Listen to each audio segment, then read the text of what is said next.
नमस्ते। कभी सोचा है कि एक छोटा सा व्रत, एक वादा किसी की पूरी किस्मत पलट सकता है? आज हम एक ऐसी ही कहानी में उतरेंगे जो दुख की गहराइयों से निकलकर आस्था और चमत्कार की ऊंचाइयों तक जाती है। तो सवाल ये उठता है कि कैसे एक मामूली सा, हर हफ्ते किए जाने वाला व्रत एक क्रूरता से भरी जिंदगी को चमत्कारी सौभाग्य में बदल सकता है? क्या वाकई एक छोटे से संकल्प में इतनी ताकत होती है? यही वो सवाल है जो इस कहानी के हर मोड़ पर हमारे साथ चलने वाला है। तो चलिए कहानी की शुरुआत करते हैं। एक घर है जहां एक माँ और उसके 7 बेटे हैं। 6 बेटे कमाते हैं, घर की शान है। लेकिन 7वां, जो सबसे छोटा है, वो बेचारा घर में निकम्मा समझा जाता है। और माँ का प्यार, वो भी उसे जूठन में मिलता था। मतलब जो कुछ भी भाइयों से बच जाता, बस वही उसका हिस्सा था। और सोचिए, उस 7वें बेटे की पत्नी का क्या हाल होगा। ये दर्द भरी आवाज उसी की है। उसकी जिंदगी का हर दिन अपमान और मुश्किलों से भरा था। सास दिन भर घर का काम कराती, फिर उसे जंगल भेज देती। और बदले में खाने को क्या मिलता? भूसी की रोटी और पानी भी टूटे हुए नारियल के खोल में। ये भेदभाव कितना गहरा था, इसका अंदाजा लगाइए। एक त्योहार का दिन था। 7वें बेटे ने सिर दर्द का बहाना बनाया और रसोई में छिप गया। और वहां उसने अपनी आंखों से वो सच देखा जिसे वो शायद कभी नहीं भूल सका। उसकी अपनी माँ भाइयों को तरह तरह के पकवान परोस रही थी, और फिर उनकी जूठी थालियों से बचे हुए टुकड़ों को जोड़कर उसके लिए एक लड्डू बना रही थी।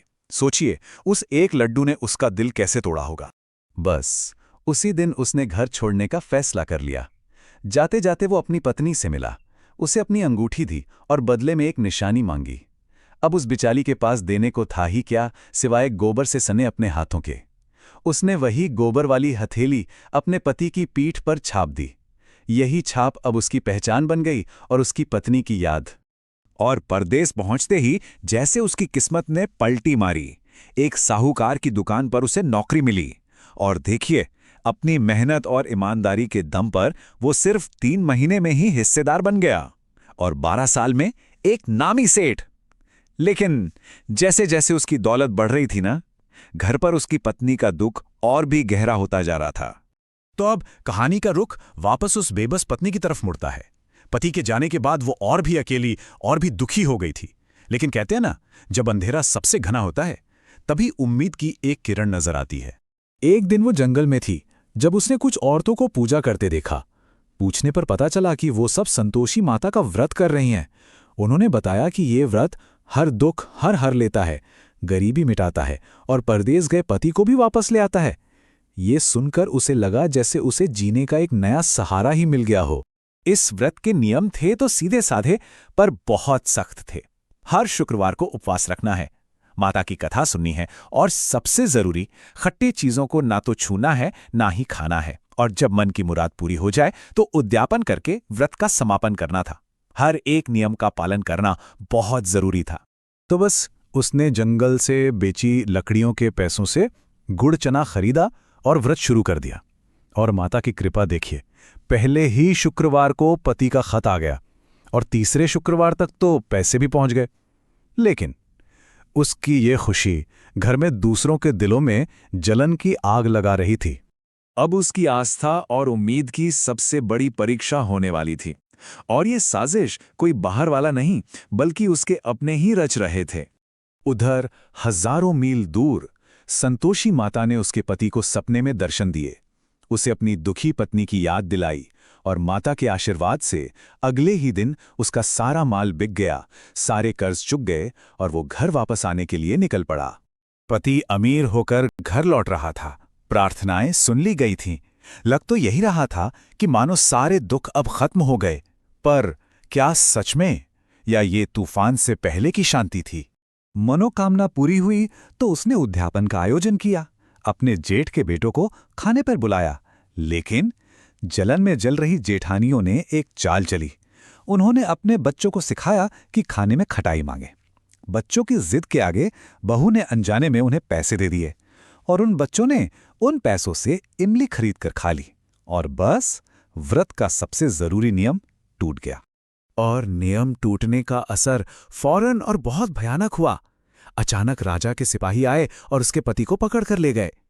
घरवाले जो इसी पल का इंतजार कर रहे थे ताने मारने लगे। हाँ, चोरी का माल था, अब जेल में सड़ेगा। एक बार फिर सब कुछ बिखर गया। निराशा में डूबी बहू को अपनी गलती का एहसास हुआ और उसने फैसला किया कि वो अपनी टूटी हुई आस्था को फिर से जोड़ेगी और प्रायश्चित करेगी। वो रोते बिलखते वापस माता के मंदिर पहुंची और प्रार्थना करने लगी, हे माँ, ये पाप मुझसे अनजाने में हुआ है। बच्चों ने मुझे धोखा दिया, मुझे माफ कर दो माँ। और उसने सच्चे दिल से फिर से उद्यापन करने का संकल्प लिया। इस बार वो बहुत सावधान थी। उसने जेठ के बेटों की जगह ब्राह्मणों के बच्चों को भोजन पर बुलाया और दक्षिणा में पैसे नहीं, फल दिए, ताकि कोई भूल चूक की गुंजाइश ही न रहे। इस बार व्रत पूरी श्रद्धा और सही नियमों के साथ पूरा हुआ और उसकी सच्ची भक्ति का फल उसे तुरंत मिला। उसका पति घर लौट आया और पता चला कि गिरफ्तारी तो बस एक गलतफहमी थी। राजा ने तो उससे कमाए हुए धन पर टैक्स चुकाने के लिए बुलाया था। माता ने उसे सच में क्षमा कर दिया था। अब कहानी अपने उस शिखर पर पहुंचती है जहां अटूट आस्था को वो इनाम मिलता है जिसकी उसने कभी कल्पना भी नहीं की थी। एक दिन देवी ने अपने भक्त की परीक्षा लेने की सोची। वो एक भयानक रूप धरकर उसके घर पहुंची। गुड़ चने से सना चेहरा, सूंड जैसे होठ और उन पर भिनभिनाती मक्खियां। उन्हें देखकर घरवाले डरकर चिल्लाने लगे, हटो हटो, कोई डायन आ रही है।